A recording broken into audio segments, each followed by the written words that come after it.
Welcome to the Thin Blue Line Outdoors Podcast. This pig came bottling. Just ended up puking last night. It sucked. Whoa! Ah! We gut it, we wrap it in tinfoil, throw it over the fire. All right, everyone. This is Cody Johnson here at the Thin Blue Line Outdoors Podcast, episode 89. I am here with Cody's hero, Rich Hunter Outdoors Canyon. I love it. I was laughing my butt off as soon as he logged on here. As you are going to find out, before I let him introduce himself, he is a firefighter, and we like to go back and forth. We've known each other for almost exactly a year now. Yeah, I guess so. Yep. So we met each other. We were right across from our little brothers, the firefighters, at the Illinois Deer and Beer Fest last year. Had a great time, and now we've actually got to spend a couple trade shows with you guys, and I've had a blast. But man, I'm gonna go ahead and let you introduce yourself and Rich Hunter Outdoors.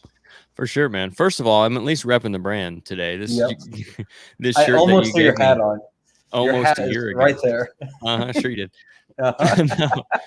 No, yeah, you did a good job introducing us. I'm with Rich Hunter Outdoors. That's my company that I started, I guess, 4 years ago now. 4 years ago in July. So started doing that COVID year. Had some other stuff going on. That the world shut down shortly after I had started, and then decided to do something with this. We actually started with consulting and management, and then that rolled into the podcast, and then kind of led to where we're at today with all the media stuff that we do and everything else. We still do the other stuff also, but yep. So I'm running that, do some taxidermy also to help pay the bills. And like you said, a firefighter for better or worse. Yep. Nope. So it's funny. It's like, we're both from here in Illinois, different parts of Illinois, but like I started that March and during COVID year, within 4 years. So it's just kind of ironic that we started pretty much, very close to the same time. And then, met at the Illinois Deer and Beer Fest, which that was not your first show though. You've been doing the shows a little longer than us, right? How many shows? That was our second year at the Deer and Beer Fest. So let's see, we did, I can't remember. I think we did Iowa before we did Deer and Beer. So maybe that same year. Would that have been 22? No, I can't remember. I think we did Iowa and then the Deer and Beer. I don't think it was Deer and Beer and then Iowa. So that was probably our second show, second big show. I did one in Kentucky. It was in Paducah. Oh, okay. It was a sportsman's expo or something like that. I think they still run them. But it was the first show open after COVID. So this was like, I can't remember if it was fall of 20 or if it was spring of 21. I want to say it was spring of 21, maybe, or winter, somewhere in there. It was the first, like they were advertising, it was the first expo that was open since COVID. So I went down to that thing and I was just driving back and forth because it's like an hour and a half, 2 hour drive from where we're at. So not bad. But man, I sat down there all weekend. I sold one shirt to a guy who lives 10 miles from me up here. And like there was maybe, like it seemed like 40 people through there all weekend. It was just absolutely horrible. It was one of those deals where you thought like, well, it's the first show. Maybe there'll be a bunch of people, but it was just not good. So not the case. They didn't have a ton of vendors. They didn't have any of like real big name people.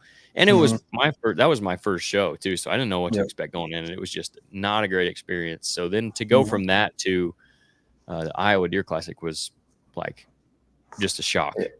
Yes. So you guys talked us into trying the Iowa Deer Classic. I think, so we talked to you guys, last year's Illinois Deer and Beer.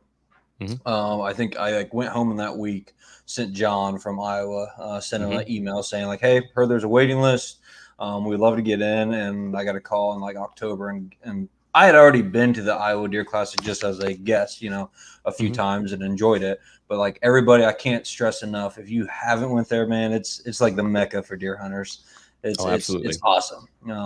Way bigger. I really enjoy the Illinois show and I really enjoy the Illinois Deer and Beer Fest, but Iowa is just huge. It's just crazy. Yeah. It's Iowa, right? So like when it comes to whitetail deer hunting, you think of Iowa, everybody does. And it's been marketed that way and for good reason. They have giant deer up there. A lot of people say it's what Illinois used to be, honestly, until the DNR decided to step in and do their thing. But so it's Iowa. Podcast.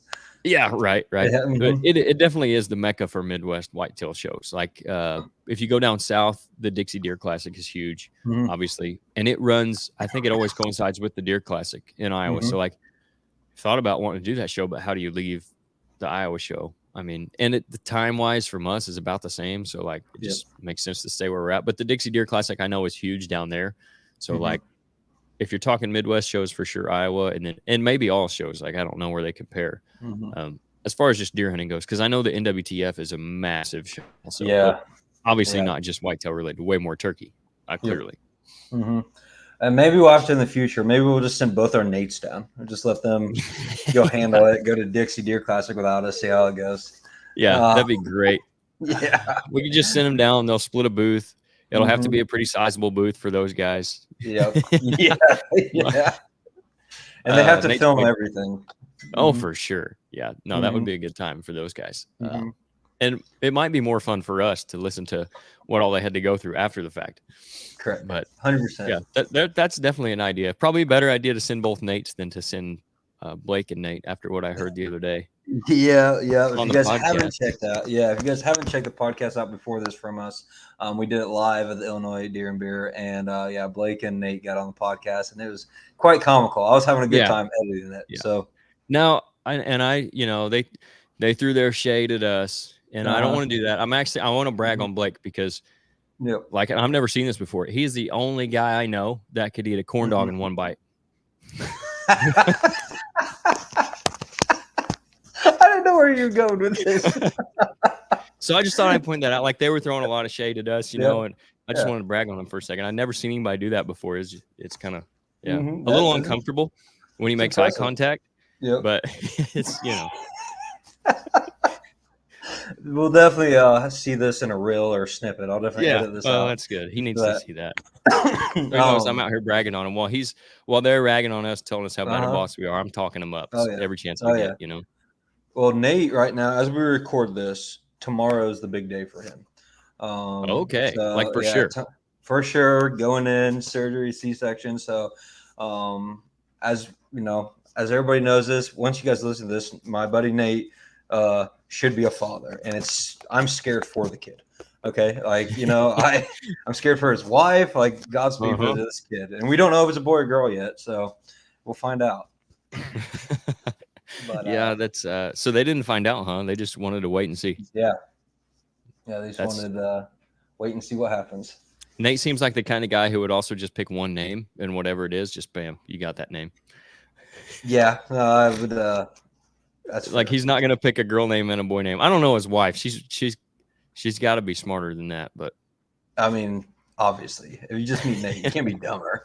So. See, we're going down this road I didn't want to go down. I didn't want to talk bad about these guys. But anyway, we'll get back on track here. So what's a little bit of your personal background? Like, why did you want to start the consulting and podcast business? Okay, so to get the full story, I mentioned the COVID stuff, right? So I actually went to school in St. Louis for sports business, right? And that's what I kind of wanted to get into afterward because like I love sports as much as I do the outdoors. And I graduated from there in 2019 and I was working for a newspaper at the time covering sports, sports reporter. I had worked for part of that company while I was going through school, and a full-time position opened up at another location of theirs. So I took that, and then it was, I guess, fall of 19. I had applied for a position with the St. Louis Blues and went and interviewed for that, got the job. I turned in my 2 weeks at the paper, and I went for my first day, like orientation with the Blues. It was like, I don't know, the early March of 2020. Literally 3 days later. Like, that's not an exaggeration. 3 days later, the whole world shuts down. Like, the baseball spring training games, they stopped them and everybody went home. Like, they sent everybody home from work. 2 weeks to flatten the curve or whatever, right? That's when that happened, 3 days after my orientation. So I go home, and I got no job. We had bought a house in St. Peters, Missouri, which is just outside of St. Louis. And that fell through because I didn't have a job now. And I mean, I did for a while, so I was technically still with them, but I wasn't getting paid. I got paid one check for like 2 hours because I went in for my orientation, right? So all that was going on. Didn't know if I was going to be able to go back to work for them or not. I kind of waited around for a few months there, and like everybody else, didn't do much of anything.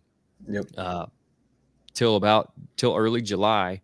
I had already had this Ridge Hunter thing going with the scents, so I was doing the buck and doe tarsal sprays, and it was doing pretty well. I was just selling it at the shop here at Dad's shop, and hadn't really pushed it out or anything. But I finally built a website for it. It was ridgehunterscents.com, I think was the original site. And then, so that was kind of going, and I was selling some stuff, and I thought maybe I should pursue this and just see where it goes. So that's the namesake really started there. And I was looking for other ways to kind of build out what we were doing. And I was like, I enjoy doing food plots. I enjoy managing deer, managing properties. It seems like I could probably help other people with that. The experience that I had, even at that time, having done it for as young as I was, having done it for almost 10 years, like managing properties and stuff, just from hunting for so long, along with a couple other guys that were helping me, their experience and all of that. I thought we could offer some people some value there. So I opened up the website to that as well. I built on the consulting part, the management part. The first management job we got was the guy's road was the border between Missouri and Oklahoma. So that was like the first job we got doing food plots for this guy. He had some clover plots. The guy that was working for him came in, killed him, and planted fescue everywhere. So we fought that for that guy for like a year and a half, got his clover plots going. And that was our first gig. And we did, like I did consultations, and we still do those out of state. Like I'm fine with that, but because it's not that bad. You go drive out, you spend a day with the guy, and then you drive back. It's not like you got to keep going back and forth. Like with the management stuff, hauling the trailer out there, equipment, and you got to go multiple times a year. But I was going to all the way out there to the west edge of Missouri. I went into Kansas a couple of times, down in eastern Kentucky, southern Kentucky, like 5 miles from the Tennessee border, just like getting my name out there and get started, like what you do at the beginning, right? No, 100%. You got to hustle. Exactly. So did that, and then as we started to do that, we built up again, kind of our name, built a company up, started getting some consultations, and every time we'd go on these consults, like the guys would always have very similar questions. Like it was because it's similar people. They own land, maybe they're new landowners or they've been doing it a while and they're not seeing what they think they should, that kind of stuff. Those are the kind of guys that want consultations, right? They're just looking for help because they've exhausted all resources. They've looked on the internet, and a lot of times those guys all had the same questions or they were doing the same things. It was like, well, obviously these guys are getting their information from somewhere before they come to us, and it's not great. So like, why don't we kind of get ahead of this a little bit and give people a place to go and get good information? And not that there weren't those out there anyway, but like, what's another place going to hurt, right? So that's when we started the podcast, which would have been 3 years ago next month, I believe. We started that solely with the idea of putting out good information around property management, hunting strategy, and things like that. Because a lot of times you think consultation on private property, you think, well, you're just telling them how to do food plots and stuff like that. I would say over 50% of it is just teaching the guys how to hunt, like how to use your wind, use your entry and exit, how to set things up to make it easier to hunt. Teaching them about thermals and hunting mornings and how to go in and out in the evenings versus mornings, things like that, right? So there was a lot of that in it too. And then, I don't know, we were 16 or 17 episodes in. Me and Nate actually started it. We were 16 or 17 episodes in, something like that, close to 20. We brought on a guy named Steve Shirk who wrote for North American Whitetail, still does. He's a great dude. We've had him on like 4 or 5 times now. Yeah, he's got a guide service. Business, right? On public ground. He's a super smart dude, super articulate. And what we were doing at the beginning, and I stole the idea. Like, I'm a huge podcast nerd, so I listen to a ton of podcasts. I'm with you on that. One of my favorites is the Jocko podcast. And if you're familiar with it, he reads the book, but he takes sections out of it, and then they talk about it. He brings the author in to talk to them about the book, right? So I kind of stole the first part of that. And I also felt like if we're reading out a North American Whitetail or bow hunter, it adds a little more credibility, even if people don't know us. So I would like pull an article from the latest version, and that would be the basis for our discussion for that podcast. So we did one by Steve. I tagged him on social media, he hit me up and he was like, "Hey man, I really enjoyed the podcast listening to you guys covering my article." I was like, "Cool. Like, would you ever be interested in coming on?" Yeah. And then he was real cool. He said, "Yeah, we'll do it." And we Sweet. called him, and he was our first guest, which we were nobody. We're still not, anything special. I But get at that that, time, yep. we were really nobody. And he was nice enough to give us the time of day to come on, because you know how it is. Some people just won't even give you the time of day, and other people will string you along. But he followed up. He did what he said he was going to do. I don't remember if it was that time or another time. He did have to reschedule once for something. But the rescheduled date, he was on time, and he told us in plenty of time the first time. Anyway, he was a great guest, and I really enjoyed doing that, which I don't know if I thought that's where I wanted it to go anyway, away from what we started with. But that's kind of where it ended up. We had him on, and then, we had several guys. We spaced them out at the beginning, like here, there, and yonder, of different guests we had. One of the next ones we had was Forrest Bonin from Drury Outdoors. He's Terry's farm manager. He was awesome. And then we kind of hit a string there where we just guest after guest after guest. And that's kind of where it evolved into, was just more of a regular podcast of just talking to guys about hunting. And it's even evolved from that to where now there's so much strategy out there and so much places for people to get that. I still do a shorter episode on Fridays. That's why I started that one, because I wanted to keep some aspect of that and still give people a good place to go to. But it's very saturated with that kind of stuff. So I do 15 to 30 minutes on it a week. If people want that, they can go get it. If they don't listen to it, whatever. But the Monday episodes have kind of even evolved more into, and you were on one. I want to give people a place to go and like meet Cody Johnson or meet Forrest Bonin, and like get their backstory, what got them into hunting, and who they are as a person, more than just how they think you should hunt a scrape, because there's so much of that out there. I mean, you can look up, take whoever you want, your personality, whatever personality, for example, and you can find tons of podcasts, and every time they go on, everybody wants to talk about their strategy or whatever, which is great. I mean, they know a lot of stuff. Those guys do. They're in the position they are for a reason. So that's good. But there's not that many places where you can like get a guy's backstory and actually get to know him. So it's kind of even evolved into that, I think. And that's kind of more what I'm even shooting for now. Like, instead of just having the conversation about hunting with those guys, I like doing that. So that's kind of where the podcast has evolved into anyway. So I guess, because you guys obviously, and I'll have you talk about that a little bit too. I know you guys started putting videos on YouTube now. Doing the fall pursuit. So and maybe you don't want to give me an answer here, but if you had to pick between the consulting podcast of videos, do you have like something maybe that is your favorite? I'm not saying you dislike the other ones, obviously. Right, for sure. Man, if I could just do one of them. Oh man, it's tough. I want to say consulting, because of like you get to see so much benefit from it, and you really help guys out. But the problem with that is you only help one guy at a time. Whereas I like to think on the podcast, like we're helping a lot more people out with whatever they're, whatever it is, we're reaching more people. So the podcast, the video is awesome. I really enjoy the finished product of that. But as you know, it can be grueling to put quality videos out. Even non-quality videos can be grueling. Yes. So the podcast is probably the least amount of work with the most impact. So I would probably say if I just had to do one and I was going to just solely focus on that, like I couldn't do the other two, it'd probably be that. Gotcha. So we'll go right into your fall pursuit series, because last year was your guys' first year really pushing that out. And I will say this, I thought you guys did a really great job. I know how hard it is to edit other people's videos. It's one thing when you film it yourself. Right. And you know what you have out there. That's one thing. But when you just have team members just handing you footage, I know the difficulty behind that. So I want to say I thought you did a great job editing and everything.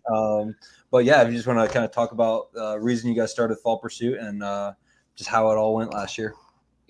So yeah, on that, what you're talking about is like when you film it and then you go in to cut it up, you're like, okay, you're an idiot. Why did you do this? And why didn't you get more video of that? And why did you stop here? And you can fix that. But if someone brings you in video and it's like, you're thinking like, man, I really need more of this or less of that, or I need this. I really, really need this. And I don't have it. It's like, you can't just say, hey, dummy, why didn't you do this? So you kind of have to be a little more articulate and a little more careful how you frame things. So it's definitely more difficult when you're doing other people's work, because you don't want to upset anybody, because you know how hard it is to film, let alone edit. So like if they're willing to do that, that's awesome. And we're not able to pay them yet, so like they're doing it for nothing. Essentially some gear, but yeah, we started when me and Nate started the podcast. I was like, hey, because I'd known Nate pretty well. Gosh, I had known Nate for like 15 years, but not real well. We went to the same high school, but he was 5 years ahead of me, so I wasn't in school with him. Always around him though, because we're kind of both hunting, both same community, right? We went to church together, so I did know him, and we had talked quite a bit about hunting. I would say in the years leading up to, as I graduated high school, the years leading up to starting this, and after I graduated college, I got to know Nate pretty well. And when I was thinking about who I would want to start the podcast with, he was the first one that came to mind, because as laid back and as down home country boy as Nate is, he really does know his stuff, and he can articulate it most of the time, right? So he knows way more about it than I do, and I appreciate him helping me on it. And he was the one I went to. And when we started that, because he had come from a little bit of background too of filming it stuff, right? He had been with a couple groups before. So he had been with a couple groups before. And I was like, hey, man, I just want to do the podcast. I really doubt I'd ever want to do a show or anything like that. I always had that dream growing up of having a show. But I told him, I was like, I want to do the podcast. I don't think we'll ever do a show or anything like that. And then I think the following year I started doing a little vlog throughout the season on YouTube. It was just everything was filmed with my phone basically.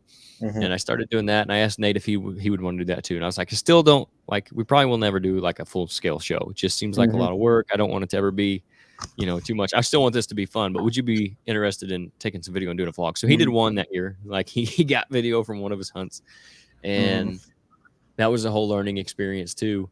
But that parlayed into the next year, and I was like, man, why don't we just do this? We're kind of inching that way anyway.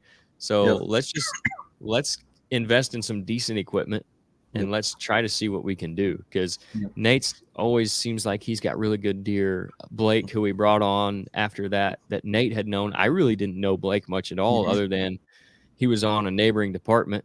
And again, he's probably 15 miles away. So kind of proximal to him, knew him a little bit, right? But I didn't know him that well. Nate did, though. They basically grew up together. And I was like, you think he'd be in on it and he would be good? He said, oh, yeah, he'll be great. So we brought Blake on, and we had the whole crew there kind of put together for the first season of guys that I felt like knew what they were doing and had good deer to get on. So I thought it was going to had the potential to do really well. And, man, we just kind of fumbled our way through the first year with a little bit of, Nate's experience from back in the day. I had a little bit of experience filming, nothing to the scale we're doing now by any means, nothing close to the scale Nate was doing. But I thought it would be a lot of fun, and just another way to kind of, it's not like it's incredibly informative or educational or anything like that.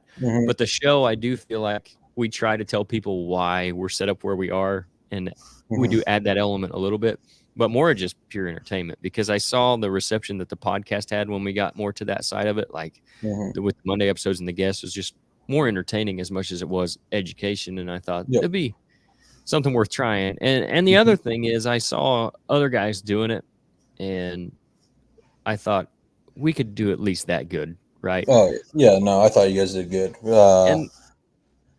There were guys on the bottom end, right? And I was like, I see these guys and they have a decent following, and I'm like, that's not great stuff.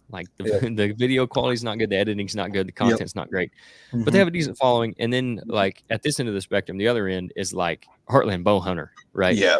I was like, if we could fall somewhere closer to the Heartland bow hunter side than this side, or at least in the middle, right? I'd be happy with that. And I feel like we probably landed somewhere in the middle. So I would agree.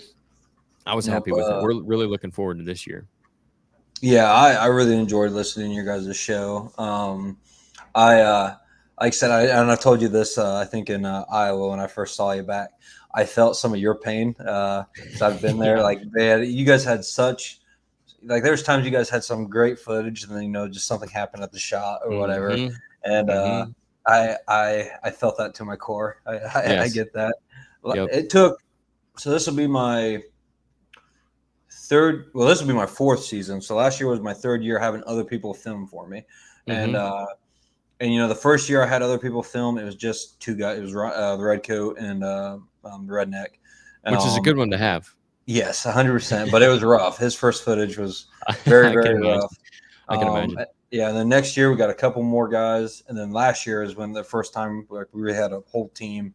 Everybody was filming, and that it was nice. And last year was like the first year I felt like we had a real good success getting a lot of kills on camera. Now all our bucks, almost none of our buck kills are on camera. We had a lot of doe kills on camera, but it just takes a while. It's hard. I mean, it's one thing when it's your brand and you want to get the kill on camera, but when like people are you're just inviting them on, they don't have that exactly.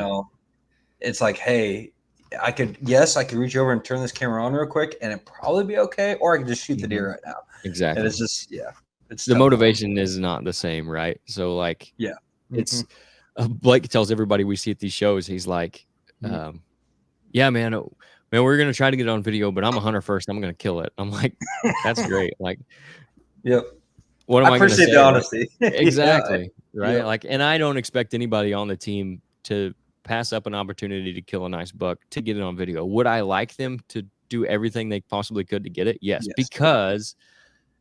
Not because that's what I'm going to do, because my goals are maybe different than theirs. Like we've all shot a bunch of deer, but like now I want to get one on video and I want it to be good, right? Like that's my goal.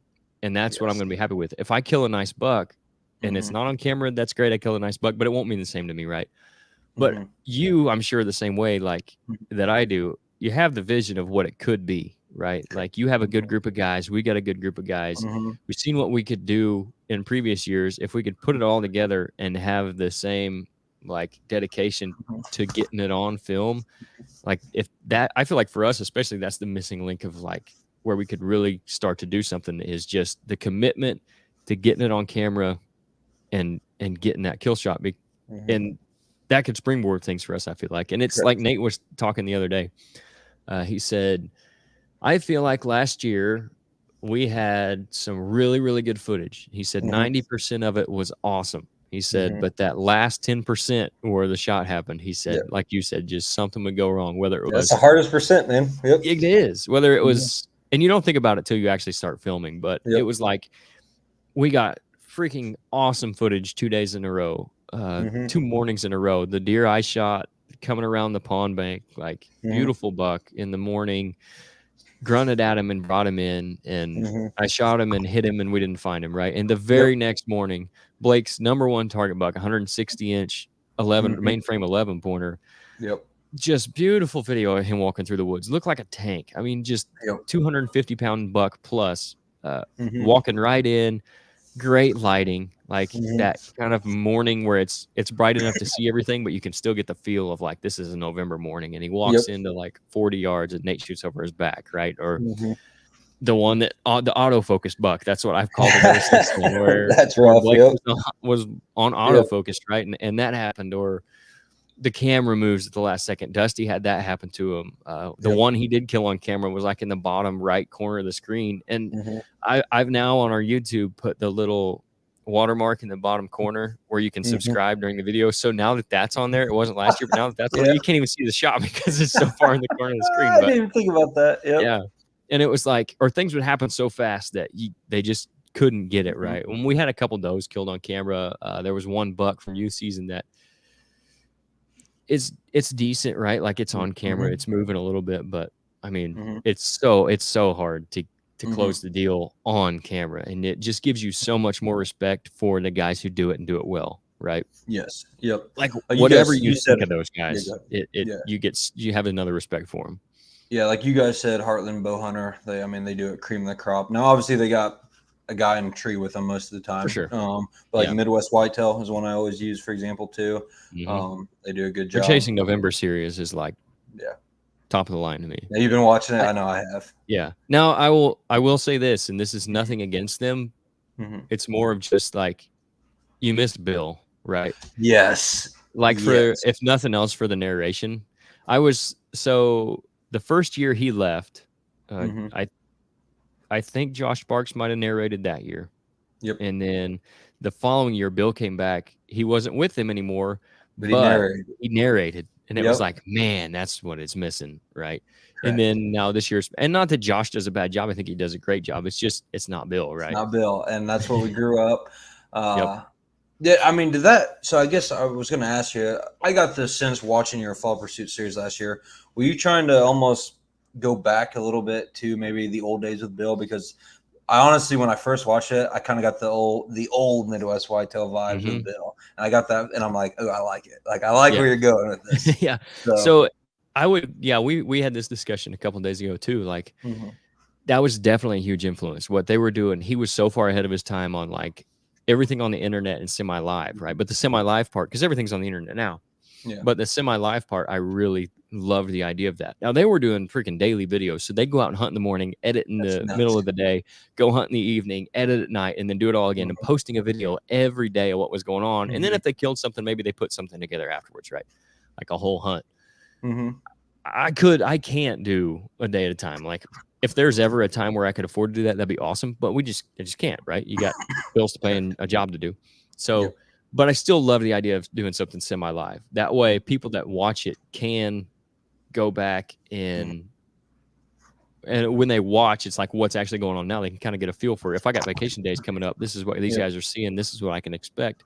But I wanted to keep the production quality as well, because you see some semi-live series that because the time crunch is there, I feel like the production quality is not as good, and that's understandable. But I wanted to try to keep that.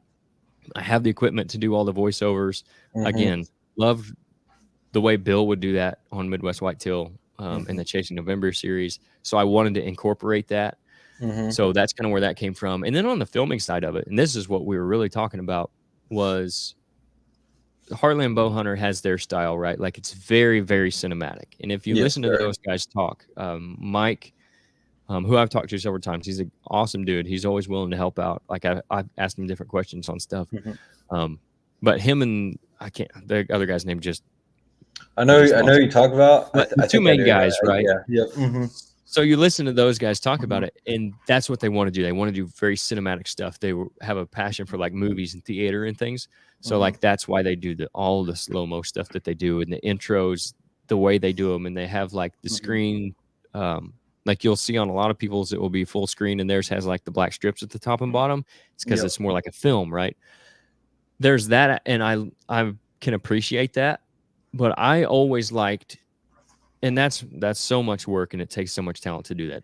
Okay. But I always enjoyed the Drury's filming style, right? So kind of tried to combine what Midwest was doing with their editing style with some production, and then combine that with what Drury's are doing on the filming, because you listen to them talk about it, and they used these huge camera arms back in the day, but they said as soon as they could get away from those things, they did. Like they started running everything by hand when the image stabilization got good, they just ditched their camera arms and stuff.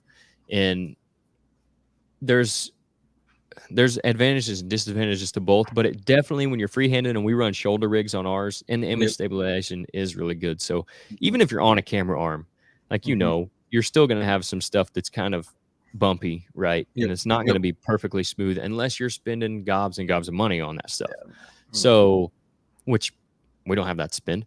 So I opt more for the free-handed, like shoulder rig if you can. Obviously, if you're self-filming, you can't. If you're in a blind and you're by yourself using a tripod or whatever. But if there's two guys, I always prefer, and this is just me, like Blake and Nate like the camera arms, and that's fine. I would rather them use the shoulder rigs, and but if they're not comfortable with it, I'd rather them do what they're comfortable with. But I do feel like you get a whole different feel from something that's free-handed, and you can tell that watching the Drury videos, right? Like it's just, there's a different look to it, and I think it's a little more raw, but it's still not bad, right? Like you can polish it up and everything. And I always appreciated that. So I kind of tried to combine the production quality and the semi-live of a Midwest Whitetail with the film style of a Drury. At least that's what we're going for. Now, we're not close to either one of those things. Don't get me wrong. That's not what I'm saying at all. But like that's always kind of been my idea, and that's what we're going to stick with, hopefully.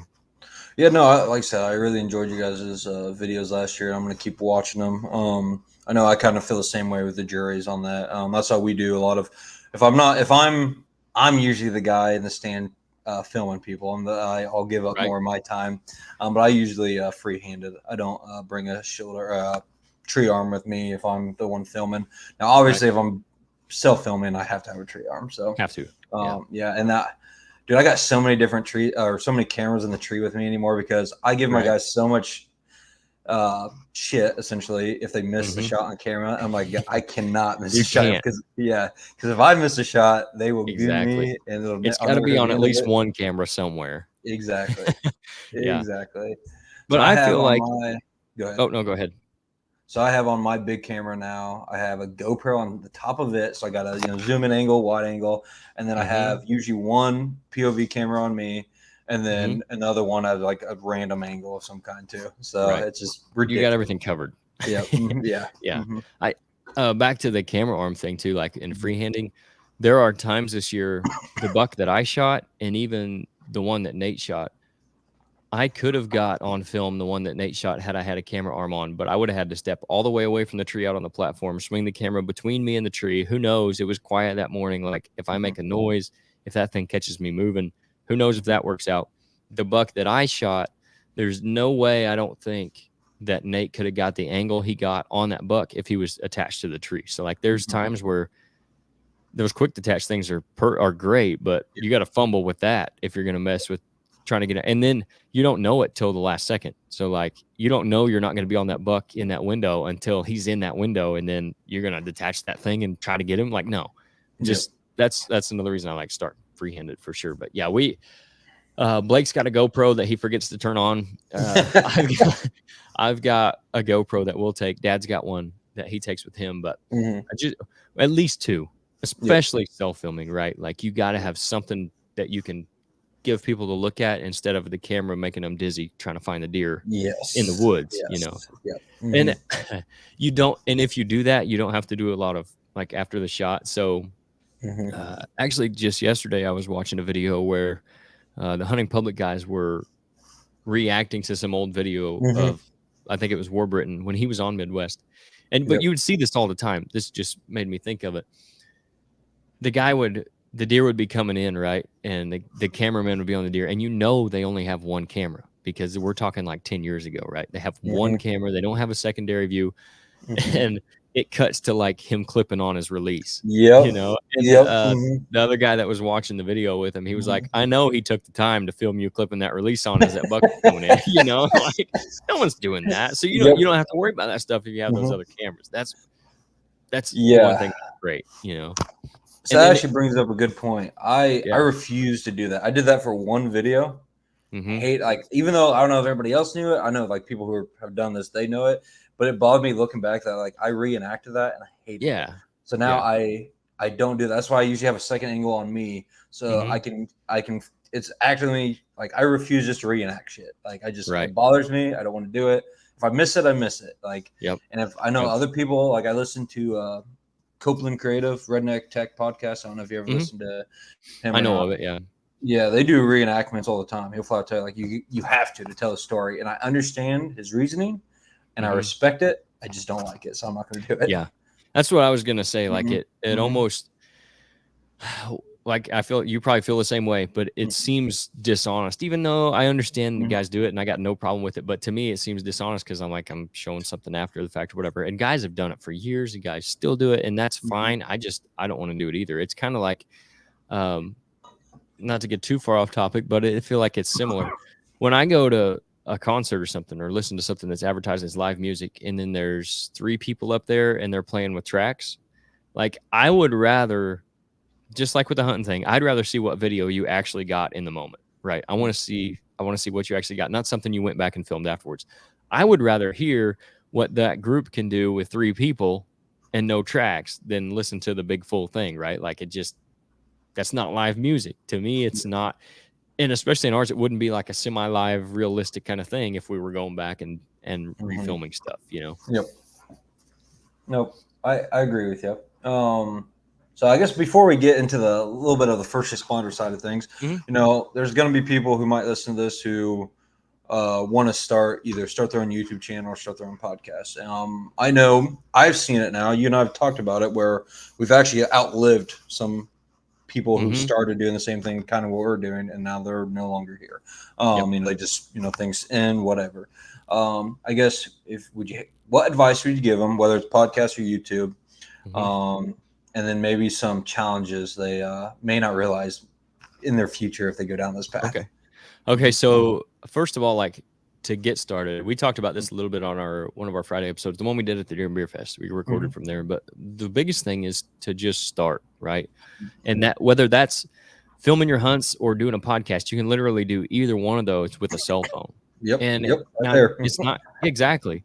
It's not going to be like the absolute greatest quality in the world, but your cell phone's still going to take HD video. So if you're talking about a podcast, like, you can set that thing up in front of you on a table and talking to it, and it's going to be fine. Audio is not going to be the greatest quality for sure, but the video is going to be fine.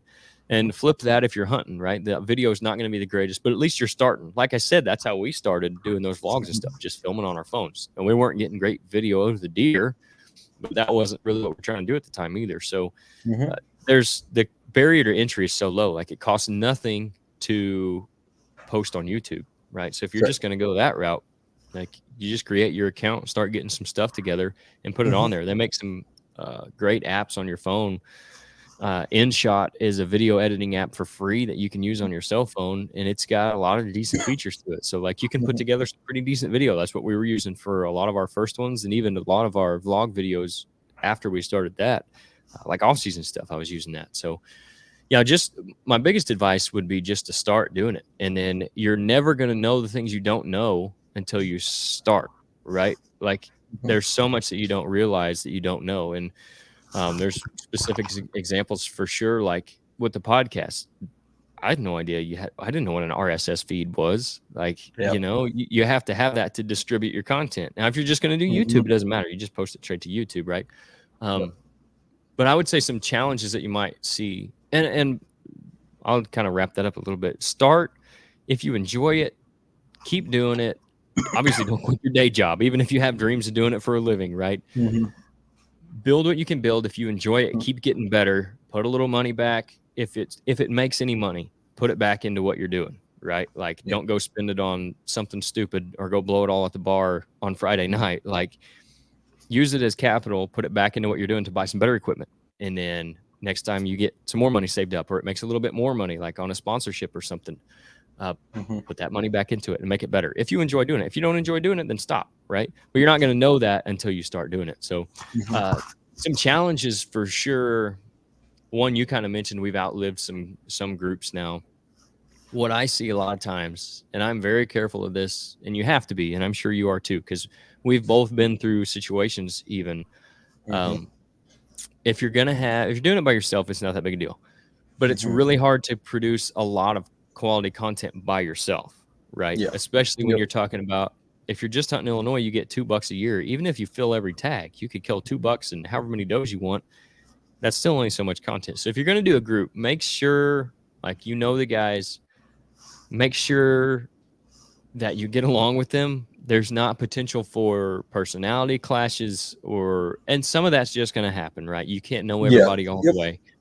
Be very upfront with people about what you expect from them and what you're going to do. I always try to be that way with our guys. So, like, if you're going to be the leader of a group, that's exactly what you got to be. You have to be a leader, right? And there's a lot of qualities that people don't have that they need if you're going to lead any group of people, even if it's something like you're trying to do content, right?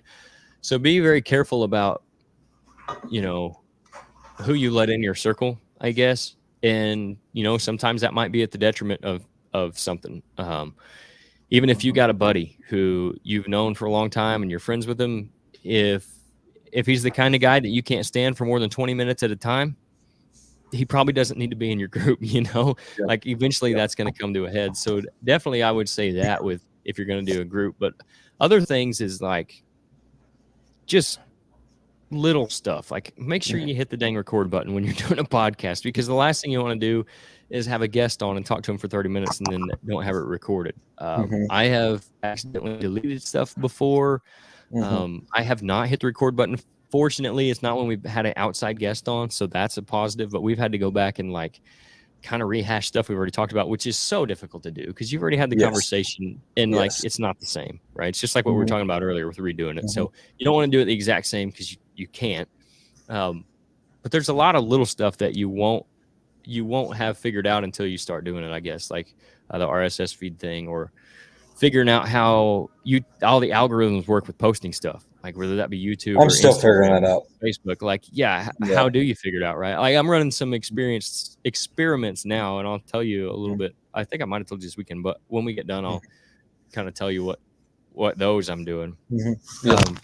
But that's kind of stuff that you're just gonna fight your way through, right? Like, everybody deals with it. There are definitely people out there that you can reach out to that'll help you. Like, I've had people help me along the way. I've tried to help as many people as I can along the way with it too. Content creators, people that want to get into that. Every show we go to, people always ask. Every show. Yeah. And then, like, when I talk about if it's making any money or anything and putting that back into it, you might think like you have to have a huge listener base to start getting partnerships and sponsorships, right? And that's not always the case. Usually you know more people than you think you do, whether that be in an outdoor related industry or something else, right? And I'm not telling you to like exploit these relationships and these people that you know, like tell them, hey, I've got this podcast. You want to give me a whole bunch of money to be a partner on it, and then not tell them that I've got like 12 listeners a week, right? But if you know somebody and you have a previous relationship, if it is a good one and they're willing to help you, reach out to those people, right? And if they're willing to throw you $20 a month, right, or like $100 a month, if they're willing to throw that to you for some really cheap advertising, like if you got 12 listeners a month, you can sell that to somebody, right? And especially if you have that prior relationship. And then I would say just keep that in mind when you do start getting more listeners. Remember that they helped you out, and then that you can help them out as well. But that's a way that kind of we got started with some of our partners too, was just we had already worked with them on other stuff. We had a working relationship, and I was like, hey, we're doing this thing now. Would you be interested? It was cheap enough for them. We already knew them, and it worked out. And that's really helped us get some of the equipment we have and kind of grow to where we've grown. Yeah. I don't have any disagreement with anything you just said. It's definitely, worth it. I'm very happy I started this. I know when I started my brand, it was just to videotape my hunts, and it's blown up to something much more than I thought it was going to be. And I can thank my Nate for a lot of that, a lot of that pushing and stuff. But I would agree with everything you guys, what you said. So you now, guys also have, sorry, I don't want to cut you off before we get into that. You guys also have like built-in brand awareness, right? And I think you guys have really done a good job with that, like the thin blue line. Like that's a no-brainer. You guys to start. And people, I think, will find you guys almost by accident, or maybe they're searching for, like, if you're searching for a group of first responder or police that do outdoor stuff, like it's not going to be hard to find you guys. And it does well on your merch and stuff like that. So I couldn't believe the name wasn't taken. To be 100% honest with you, I figured the name was going to be taken. And before I trademarked it and all that good stuff, which that was a whole nother rabbit hole to figure out how to do that.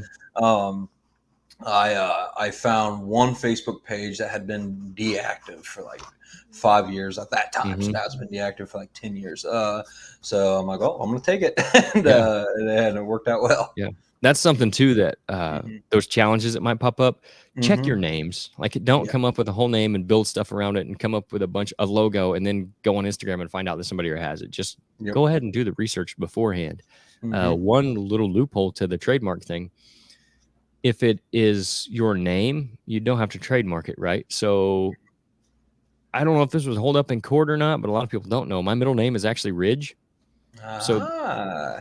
Right. And even farther, my sister's name is Hunter. So like if I wanted to go even farther down, exactly. But that's something to keep in mind too. Like if what it was like Bomars is just Bomars, right? Like if you use your name, like that's a way around that. But understand that it's not going to be as marketable as Thin Blue Line Outdoors, right? Like you're going to have to build that brand way more. You guys already have some brand built up just for what you did. And you obviously realized that, and I think that was really smart on your part.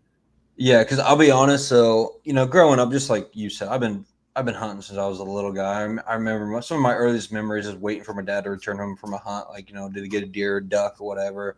I remember doing early deer camp, watching all the VHS tapes of hunts, and then eventually got to DVDs and all that good stuff. And I always thought, for the longest time, I thought Johnson Outdoors is what I always thought. But man, that's how many people do that.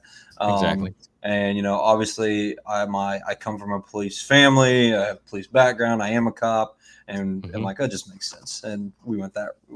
It's Right. like you said, marketability is way more. Yeah, for sure. So to go a little bit off of the YouTube channel stuff, you're a firefighter. Tell us a little bit more. I'm not going to rag on you too hard here. So you just give us a little bit more of your firefighter background. Yeah. So again, we'll go all the way back on that one. The district that I'm a part of was started.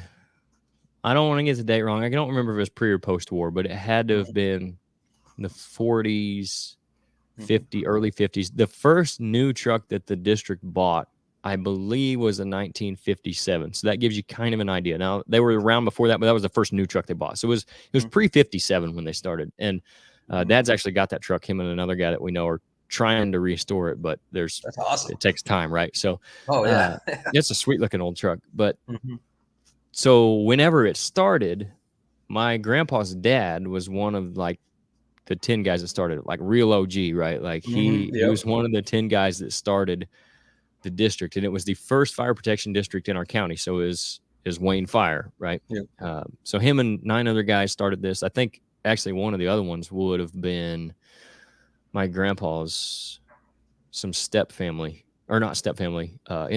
if I'm remembering right. Either way, my grandpa's dad was one of the ones that started it. So him and my grandpa ended up being on the fire department at the same time, going down the line. My grandpa and my dad ended up being on the department at the same time. And then now Dad's been on the department since 82. I don't want to get that wrong. I think 1982. And he's been the chief since 99. And then I got on the department in 2014 in August. So actually this past August was my 10-year anniversary of joining the department. So it is a volunteer department. I feel like we are fairly busy for a volunteer department, but we're not running like big city numbers, right? So we have a pretty good amount of districts. We've picked up some new. Shortly before I got on, the district got a little bit even bigger, and it's a busy part of the county, and the northern part of the county to the south of us. But anyway, I've been on for 10 years. I always loved it, like growing up, right? Because Dad did it. So always, just like you were talking about with your dad going hunting, right? It was the same way for me. I had the firefighter outfit growing up, like the whole 9 yards. I was always at the firehouse because I was born in 97. So Dad's been the chief for all but 2 years of my life. So always very involved up there. I actually ran a couple of calls before I was officially on, and the board president, I got some gear before I was officially on because there was a cadet program, and it was basically junior firefighter, right? They just called it a firefighter cadet.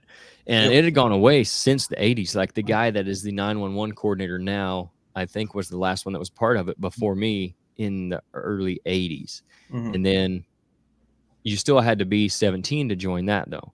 So I was 16. Yeah. Cause I was working, and the first call I was out working on the west edge of town. I looked into town, a huge column of smoke, like in the direction of our gas station. And I thought that's probably not good. And it's middle of the day, farming season. If anybody's in a rural area, a part of a department or knows about that, like help's limited. Okay. So, and I obviously knew that because I'd grown up around it. So I drove into town. I find my way to the smoke. Fortunately, not the gas station, but it was like probably a 60 by 120 building, like huge barn. And Dad's out there with maybe 1 or 2 other guys. And I pull up and get on the truck, and I like put my hands up, and he waves me over. Right. So I get put on a 2.5-inch line. That was the first thing I ever fought fire with on the department. And for guys who know, that's a big line, right? That's the big one. Big fire, big water. And then I went back. I've helped before. I've helped do that once or twice. I'm sure you have. So I pulled like 3 different lines off the truck that day, but that was the first call I'd ever been on. Didn't have any gear, nothing. I stole Dad's helmet and his coat because if you've been close to fire, it's freaking hot. You need a shield. You need some kind of protection.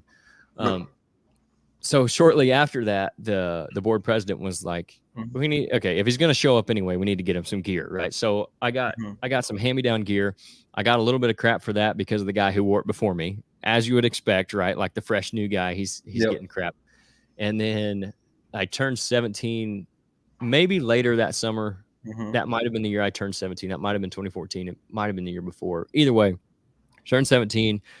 Got in on the cadet program, the first one since the 80s, because really there hadn't been that much interest in it. To tell you the truth, for guys that were in high school. So thought I was big stuff, carrying my pager around in school. I did get to leave class a few times to go help, so that was awesome. There you go. Yeah, and everybody understood it. Like it was kind of just a mutual understanding that if dad or mom calls, and if we have something, dad or mom calls, I'm leaving. I don't care what class it is, taking a test, like I'm gonna go help. So I got to do that a few times, so that at least got me out of a little bit of class. But it was always something too where I do enjoy, and you understand this as a police officer, I'm sure you enjoy service, right, and helping people. And it was a way for me to do that. When now looking back, and I have a whole different perspective on it now, with the military, is I always kind of felt called, like maybe I should go do that, right? Like that was something that I kind of felt like I could have done. I feel like I might have been good at it, right? Like it's the ultimate service and sacrifice when it comes to that kind of thing. So, but to me, when I was in high school, and I'm sure a lot of other people feel this in communities like mine, you almost had the thought of like the military is just for the guys that are either in trouble all the time or they got nothing else to do after school, and like so they're going in the military. And it was always like this derogatory thing, which now again, like I have a whole different perspective on it, and I see it for what it actually is. But at the time, that's what I thought of it. And I didn't outgrow that till I was probably, I mean, I went to college, so I was in that, and I hadn't really thought about it, and then got out of college, and that's when I started seeing it a little bit different. But the fire service was always a way for me to kind of fill a little bit of that void. It's like I said, we're a volunteer department, so we're not incredibly busy. Always feel like you could do more, you could be doing more. But when you do get the call to go help somebody, it's nice to be able to do that, I guess. And so I've been doing that for 10 years, and we average around 100 calls a year for on the fire side. The EMS is separate. The village actually runs the EMS, but it's all the same people, right? So they'll run. They picked up some new.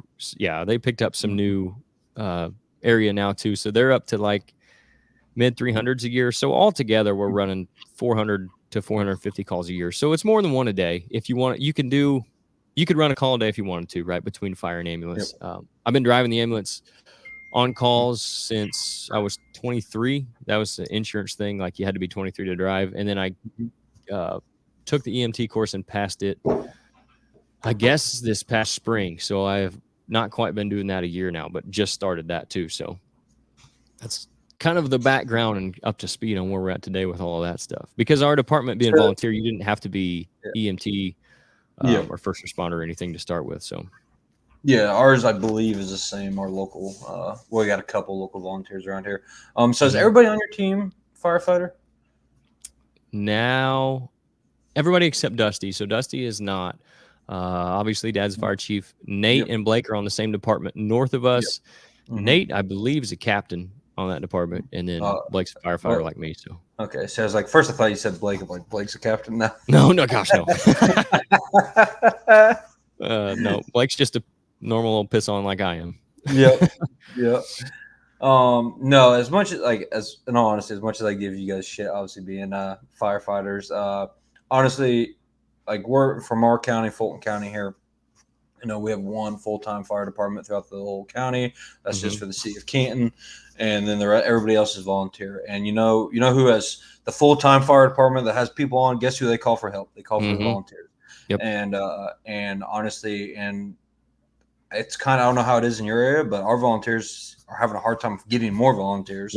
It's something in today's society, just like every other first responder field, less and less people want to do it. So for you guys to sacrifice your own time, and you guys do put your life on the line.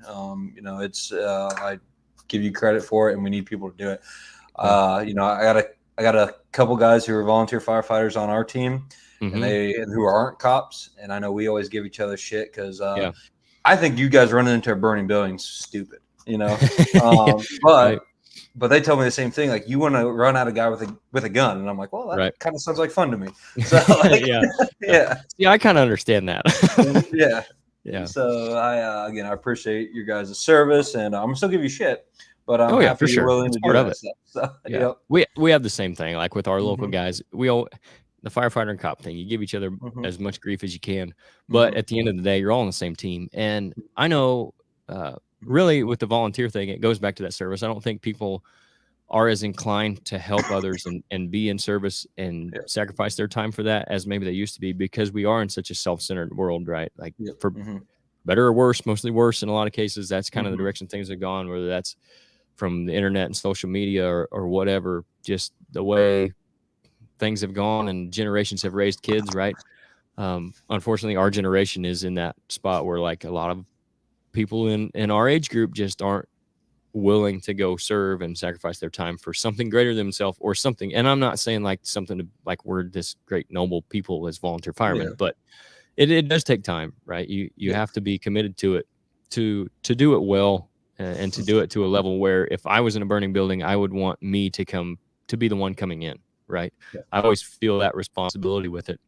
But I'm sure you guys have the same thing. On the EMS side of the house is definitely worse than fire.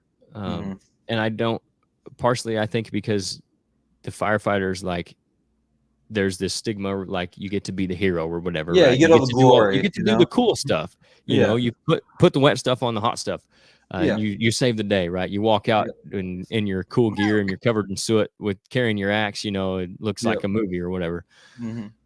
On the EMS side, there's not that, right? Like, No. it's not as glorified as being a firefighter, even in film and TV and Yeah. stuff. So I think that's part of it. The other part of it, they're so abused by, like, the frequent flyers, right? And people that don't Yes. really need EMS, that abuse the system. So that takes a toll. And I mean, the other thing is, like, usually people aren't calling you on their best day, right? Like, Correct. if people are calling Mhm. 911, it's because something's going wrong. So that starts to Mhm. weigh on people too. And then if it's volunteer or if you're paid very little, like our EMTs are, it Mhm. it takes a different kind of person to want to do that. So we see that even more so on the EMS side of the house. But I can't imagine, and I think it's quieted down maybe a little bit, the verbiage and stuff around it, and even the hostility. But it'll just take one thing for it to spark back up again. But the stuff that goes on with the police and the way they're viewed now, Mhm. and all this, the defund the police stuff we've seen in the last few years, right? Yep. Like, Mhm. trying to get somebody to go into that profession where they know they're not going to make $1 million, Mhm. right? It's a Yep. very difficult job. Again, any interaction you have with somebody is automatically has the opportunity to become hostile, right? Because they're Mhm. pissed off because you pulled them over because they were driving too fast, or they Yep. did something wrong, right? Or someone called the cops on them. And then on top of that, if it comes down to a situation where, and I don't want to get too unpolitically correct, but Mhm. if you're a white cop and there's a black dude doing something wrong, Mhm. and he's got a gun, I don't know if that is in the back of your mind, but it seems to me like it would be, like, It whereas definitely if is. this Mhm. was a different situation, Yep. I wouldn't let things get even as far as they would. So then you have to deal with that too, like, because, you know, even if it's justified, when the media Yeah. gets a hold of that, it's going to be a storm, right? Yeah, and that's man. We could do another hour of just talking Yeah, about that. I yeah. know I have. I'm fortunate. I like training people. It's kind of like with the Thimble Outdoors. I like training people how to hunt and stuff. But Yeah. it's kind of the same thing at work. I'm in an instructor role and stuff, and I've seen, like, training people in certain situations where they're hesitant to do what I'm trying to get them to do, and it's because, like, I can show them that it's legally justified. I can show them this. I can show them that, but it's still that. But what if it's on camera? I'm like, well, you're legal. You can do that. But I'm like, yeah, but it's going to look Mhm. bad. I'm like, well, fighting people doesn't look good. Like, Right. if it comes down Yeah, to a it's not fight, it pretty. is what it is. Yeah. Mhm. But yeah, no, it is what it is. I just think the first responder field in general is getting abused right now. And I don't Yeah. think people realize how much in every single first responder field, how much the frequent flyers are what Mhm. takes up 90% of everybody's time, whether it's the Mhm. EMS, firefighters, or us. If we took out our frequent flyers, I'd do nothing. Like, Yeah. it'd be nothing to Right. do. Yep. I don't think people even realize how crazy that is. No, they don't. Yep. Well, I've taken up an hour of your time, I believe. Ah, So you're good, man. I got nothing to do yeah, but go back to work. So that's what I'm going to work after this. So Yep. that third shift tonight.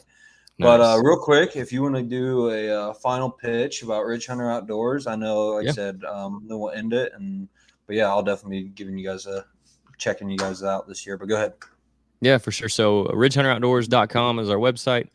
On social media, we're at Ridge Hunter Outdoors on Instagram and Facebook. Those are the two that we use the most. We'll have Fall Pursuit coming out. And again, season 2 will be on YouTube, which is also Ridge Hunter Outdoors. So that's basically where you can find everything. We're doing some off-season vlog videos right now, so you guys can go check those out. Those are generally a little more educational. I'm trying to add a little more humor to them. I'm kind of changing the editing style on that a little bit. It's been fun. But you can watch those on YouTube. And then Fall Pursuit will also be available, and our Turkey Show Spring Stunting will be on Carbon TV this year also. So if you guys watch that, you'll be able to find the show on there. Another place for people to find the show. So that's kind of everything we got going on. Awesome. Well, thanks again coming on, man. I'm really Sure. enjoying this podcast. I know we've been talking about it for a while. Having you on, probably have you on at least at the end of deer season. Maybe you shoot a big buck. We'll have you on before that. I hope so. I hope so. Yep. I hope I shoot one big enough I have to go on a media tour. How about that? That would be perfect. That'd be awesome. So yeah, we'll definitely check that out, guys. Again, this is podcast 89. Check us out. We got some big things coming on this season. I'm hoping when this podcast is live, guys, the Patrol Roast coffee will be live on the website. So check it out. I mean, if you see me drinking coffee throughout this podcast, that's what I was drinking. So check it out, guys. And again, everybody, I hope you guys kill a big buck and be safe out there. I got one thing before you head off. You've been bragging on us this whole time. You've been bragging on us this whole time. You guys do an awesome job with your content. I appreciate watching it. I have laughed my butt off so many times watching some of your guys' videos, as I'm sure you have ours. So yeah, anybody that's listening from our side or because we were on here, definitely go check these guys out. I appreciate it, man. We like to have a good time. So oh yeah. Thanks again, man.